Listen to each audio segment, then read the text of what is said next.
Pope Leo XIV, just days into the job, laying out his vision of the challenges facing the church and the world. The last several weeks have seen joy, celebration, and hope during this new moment for the church. La pace sia con tutti voi.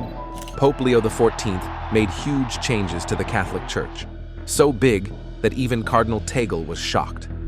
From how Mass is done to who can take on certain roles in the Church, nothing seems the same anymore. Throughout the past 4 weeks, all eyes have been on Pope Leo, eager to see what priorities will guide his pontificate, build bridges and restore unity, both in his divided flock and in a globe torn apart by conflict. These new rules are shaking things up in ways no one expected. Why did the Pope do this now? What do these changes mean for everyday Catholics, and how will the Church move forward from here? Join us as we break down the 10 surprising reforms that are turning the Catholic Church upside down. Pope Leo has hit the ground running. He is keeping a hectic pace of religious services, audiences, meetings, consultations, and more. The Mass in the language of the people. After announcing that Latin Mass would stop being the main form of Mass and instead become an optional rite, while Mass in today's everyday languages would be the norm, the shock was real. For centuries, Latin wasn't just a language in the Church. It was a special, almost sacred way to pray that helped people feel connected worldwide. But Pope Leo wanted something else. He believed God wants us to hear him in our own words, so everyone can truly understand what's being said. His message was simple: let the people understand me again. Now, instead of just Latin, every parish, whether in a small Amazon village or a big city like Manila, must celebrate Mass in the language of the people.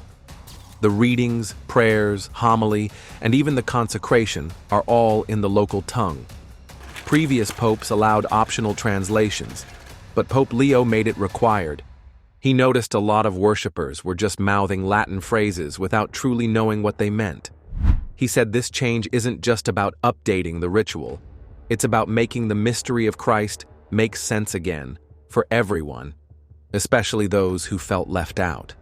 The grandest event for our new pope, his inaugural Mass last Sunday, which thousands of clergy, dignitaries, and faithful attended, and millions from around the globe watched on television. But here's the problem. This move wasn't without its tensions. Traditionalists clung to the Latin Mass as the last thread connecting them to the ancient Church. Some viewed the reform as a betrayal, an undoing of what countless saints had once celebrated. But Pope Leo had a response for them too, gentle but firm. He reminded them that Pentecost itself, the birthday of the Church, began with tongues of fire and languages understood by all. If God spoke to fishermen and foreigners in words they knew, he said, shouldn't we do the same for his children now? With this, he reframed the reform not as an abandonment of history, but a fulfillment of it, a return to the fire, not the form. While many bishops welcomed the change with open arms, calling it a long overdue renewal, others hesitated. Elevating women in leadership. While the first reform gave the faithful language they could hear, this one boldly expanded the leadership table without crossing doctrinal lines. Pope Leo XIV, drawing from his long-standing support of women's contributions in his days as Cardinal Prevost in Peru, has firmly enhanced their roles in Vatican leadership and diocesan decision-making, but stopped short of ordaining women as priests or deacons. He's done more than make speeches. Pope Leo XIV has had an extremely close and collegial working relationship with her, so I think he's got a great comfort level with the idea of women in positions of power. Under his direction, women now serve in significant roles across multiple Vatican dicasteries, such as the Dicastery for Bishops, and nearly half of the key advisory boards include women and lay experts. Pope Leo isn't simply listening. He's formally sharing governance, placing women's rights where strategies are made, not just where tasks are executed. Questions from reporters covering the Synod on Youth have focused on why women taking part in the meeting do not have the right to vote. It goes beyond representation, as you might think. He is empowering voices that have been influenced by practical ministry. insights that are frequently disregarded in the halls of power. These women offer new viewpoints based on justice, healthcare, education, and the real-life struggles of regular Catholics. Furthermore, this change is calculated, even though it might seem mild in comparison to demands for female deacons. Pope Leo is redefining ordination and reshaping the Church's decision-making process by giving women real influence. This ensures that diversity is not only present, but also plays a crucial role. Empowering the marginalized. Pope Leo has dramatically decentralized ecclesiastical authority, empowering bishops and dioceses to tailor their liturgies, pastoral priorities, and even architectural spaces to reflect the realities of their communities. Think bilingual or trilingual masses that resonate with the people's native tongues, infused with the rhythms, hymns, and cultural motifs that rise from local soil. This isn't deviation, it's conversion. Converting the universal church into a living mosaic of God's people. You may think decentralization sounds like fragmentation, but the Pope frames it as enrichment. In his eyes, unity doesn't require uniformity. One bishop might shepherd a harvest festival alongside the Eucharist in rural Ghana. Another might weave ancient prayers into digital outreach in Seoul, and yet another might integrate environmental stewardship into everyday worship in Venice. This multifaceted approach doesn't diminish Rome. It reflects the multifarious beauty of God's global family. Leo's line is clear. Make oneself small, not to dilute doctrine, but to magnify belonging. And while that decentralization has been inspiring, the shift doesn't stop at language or liturgy. It includes young voices in decision-making. No longer mere observers, youth from diverse nations now participate in diocesan councils and Vatican consultations. From Ghanaian teens to Latina university students, their perspectives no longer echoed, but they speak and are heard. The result? Campaigns and programs that resonate. When young people say, "Listen to us before we walk away," Pope Leo showed he heard. This isn't just symbolic, it's theological. It signals a church that trusts in its own baptized members and welcomes the unexpected edges of where God is moving. From shaping sacred music to influencing social justice priorities, these once silent voices are now inside Rome's corridors, not because they fit the mold, but because they expand it. The result? A living, breathing church where belonging, not mere adherence, is the foundation. This is where it gets even more fascinating. Restoring the Garden of Creation. This reform firmly established Pope Leo XIV's vision of the world's garden by introducing a Green Vatican initiative that replaces symbolic eco-gestures with practical stewardship, even as decentralizing authority restored belonging. Pope Leo made it clear in the first weeks of his rule that the Church needed to move from words to action on climate change. No longer content with solar panels and recycling on paper, this reform mandates that, by 2030, all Vatican buildings be carbon neutral, relying on rooftop solar, electric Vatican vehicles, eliminating plastics, redesigned water systems, and composted food waste. But while environmental commitments sound technical, Pope Leo's approach is pastoral. He's repurposing Vatican gardens and the former Castel Gandolfo estate into living labs for integral ecology, linking sustainability with education, sacred food production, and outreach to the poor. In Italy's Borgo Laudato Si project, for example, Leo walked among greenhouses and farmland, echoing how the Church must kneel to care for creation, not just preach from balconies. He reframes environmental action not as politics, but as loving God's first gift, the earth. You might think Vatican greening would end there, but Pope Leo went further and demanded new liturgical aesthetics aligned with ecological values. Restoration budgets now prioritize eco-design, reclaimed wood altars, solar-powered chapels, vestments dyed by indigenous women, and driftwood crosses, all reminding faithful that beauty shouldn't distance, but draw us closer to to creation. He stripped away papal opulence, trading gold-threaded vestments for simple linen, removing ornate shoes, capes, and jewelry, and choosing a posture of humility and unity with the poor. While this reform echoes Pope Francis's environmental legacy, Leo makes it unavoidable, universal, and urgent. He's not waiting for consensus or applause. He's building a theology of ecology into the Church's DNA. Vatican City will be the world's first fully carbon-neutral sovereign state, fulfilling long-held ambitions. This is not optional. It's creedal. All this while underscoring that caring for creation is as sacred as caring for souls. A Curia for the global Church. While the Green Vatican transformed the physical earth, this one reimagines the Church's spiritual infrastructure, especially the Roman Curia, so that Vatican leadership truly reflects the global body of Christ. We begin with history being made in Vatican City today, the first American Pope ever elected in the history of the Catholic Church. The Pope arrived in an open-top Popemobile, smiling and waving at the huge crowds who'd lined the streets there. Pope Leo XIV has repositioned the Secretariat of State as not just a diplomatic hub, but a vibrant bridge between Rome and local churches worldwide.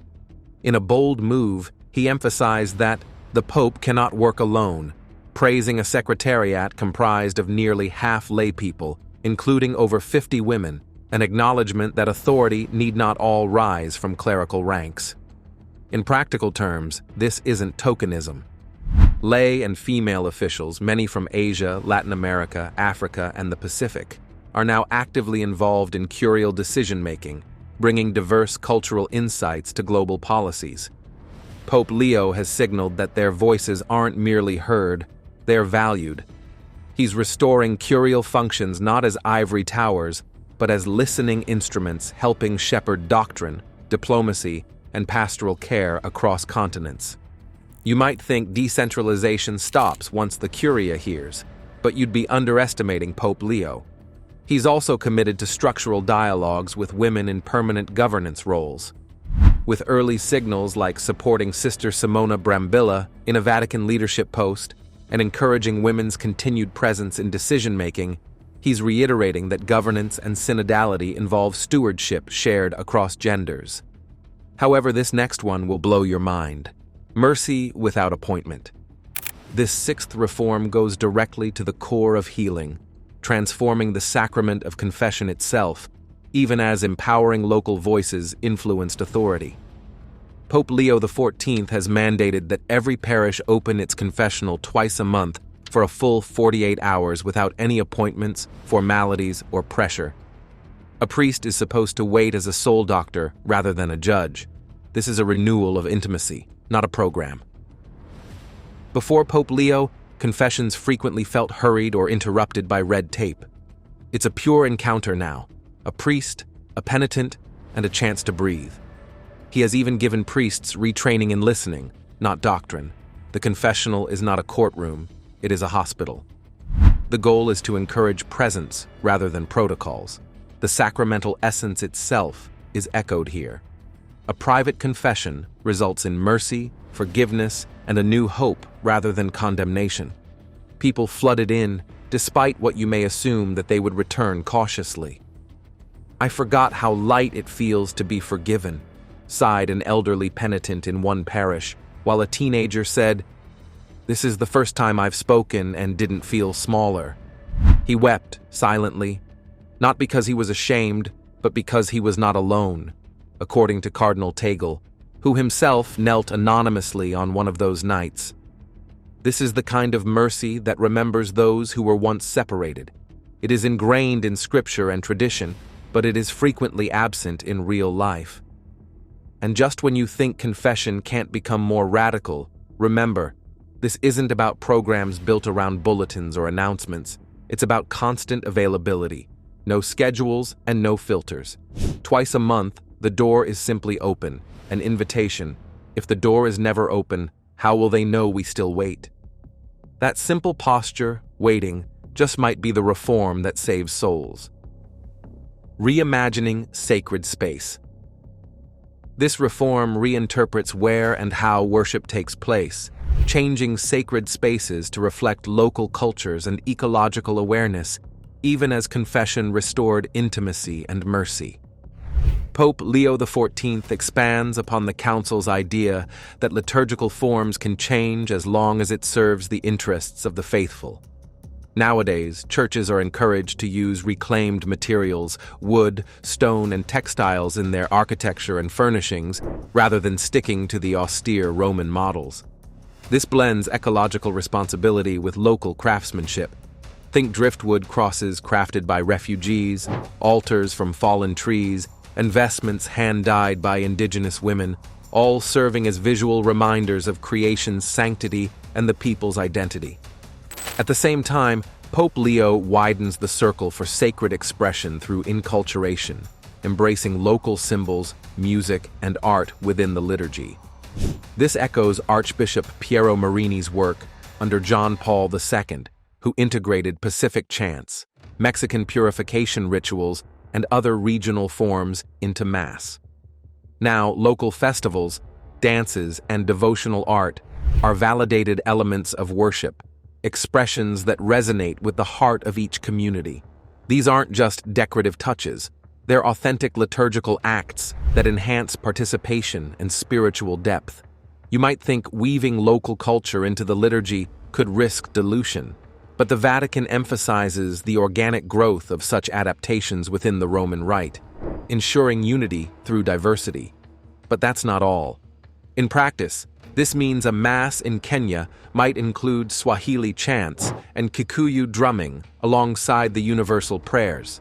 A Mass in Brazil might feature Amazonian iconography crafted by local artisans. The result is worship that speaks from the ground of each community and honors both universal faith and particular identity. And while the aesthetic shift is inspiring, its real purpose lies in deepening spiritual connection. When a church is built from local wood and grown from local expressions, worship feels like home, not a borrowed ritual. It transforms congregations from spectators into participants, fostering a profound sense of belonging and stewardship. This redesign of sacred space makes worship feel like a shared journey, rooted in both earth and spirit, preparing the faithful for the radical communal renewal found in this next reform on the list. Safeguarding the vulnerable. While reinventing worship and space renewed the Church's soul, this reform brings urgent, long-overdue structural accountability. A zero-tolerance policy for abuse and the elevation of victim survivors and lay experts in safeguarding roles within Vatican leadership. This transformation took a powerful step on June 5, 2025, when Pope Leo XIV held his first meeting with the Vatican's Pontifical Commission for the Protection of Minors, which includes survivors themselves, signaling a determination to overhaul the Church's response to abuse. For too long, insiders note, the Church's processes have hurt survivors, stifled transparency, and sheltered abusers by allowing clergy with credible accusations to remain active while investigations slowly drag on.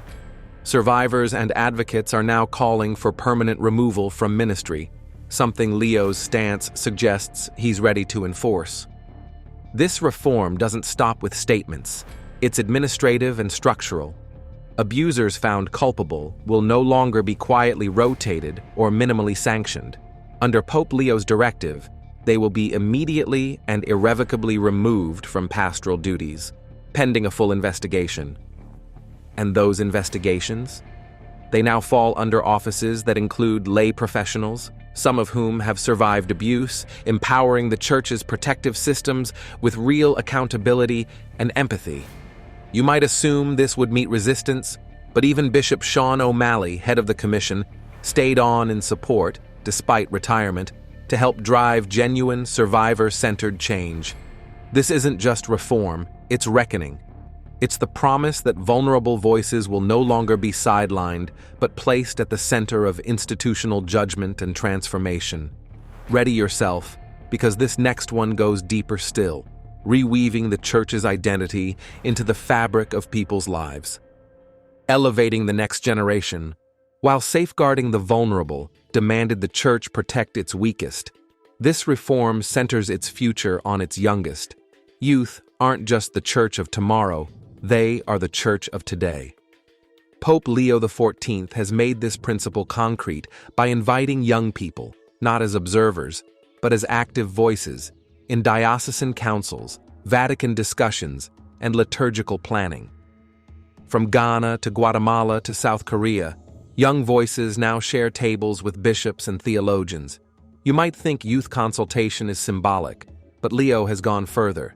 He's established permanent youth synodal committees in every diocese and formed a Vatican Youth Council, whose members draft real proposals on faith, justice, technology, and ecology. It's not window dressing, because it's wisdom born of lived experience. In one striking moment, a Ghanaian teenager reportedly told Cardinal Tagle that he finally heard him before he stopped speaking, and Leo heard too. Beyond councils, Pope Leo is transforming education into ministry, echoing St. John Baptist de la Salle, by urging educators to nurture holiness through teaching that is missionary in nature. He's challenged schools and universities to develop environments where spiritual depth and academic excellence flourish together. While that reshapes learning, the broader impact is spiritual integration. Youth feel seen, honored, and empowered, bridging generations and cultures while renewing trust. No longer passive recipients, they're co-creators in a living, evolving church. Get ready, because number 10 will ripple out through real social justice, rights, and service in ways you won't want to miss. Social justice, workers' rights, and AI ethics. While empowering youth to reweave the church's future, this reform propels its mission into the public square, advancing Catholic social teaching into real-world action and tackling modern threats like economic inequality and AI. Pope Leo XIV chose his name to signal a return to the legacy of Leo XIII and his landmark encyclical Rerum Novarum on the rights and dignity of workers. He's already extended this commitment to emerging challenges, from promoting fair labor practices to calling for AI ethics that safeguard human dignity. As he put it, the Church must respond to another industrial revolution by ensuring technology defends, not diminishes, our shared humanity. His name wasn't chosen randomly. It's a banner for justice. Leo's approach is methodical, not performative. He's assembling expert task forces, combining theologians, ethicists, labor leaders, and computer scientists to craft global edicts on living wages, labor protections, and AI regulation that center on people and not profit. You might think economic justice and AI feel distant from parish life, but Pope Leo is making a real connection. He's encouraging dioceses to launch worker solidarity projects, cooperatives, vocational formation, and AI training theologically grounded. He's urged governments to adopt regulations that protect human agency, especially when algorithms make decisions about human life. And his Vatican will speak at global summits with authority rooted in theology and ethics, not just policy. This reform is a clarion that the Catholic social teaching isn't museum history, it's a moral engine. If a church kneels with the poor, walks with the marginalized, whispers mercy through confession, and builds sacred spaces from soil and soul, it must also work for justice in the economy and wisdom in our technologies. Pope Leo XIV is daring us to believe that holiness and justice are inseparable. Tending the garden isn't enough. We must also replant the world with equity, mercy, and human dignity. What are your thoughts on these reforms? Do you think the Pope is going too far with them? Let us know in the comments section. We hope you enjoyed watching this video. Remember to like, share it, and subscribe for more. Also, click the next video showing on your screen. You will enjoy it.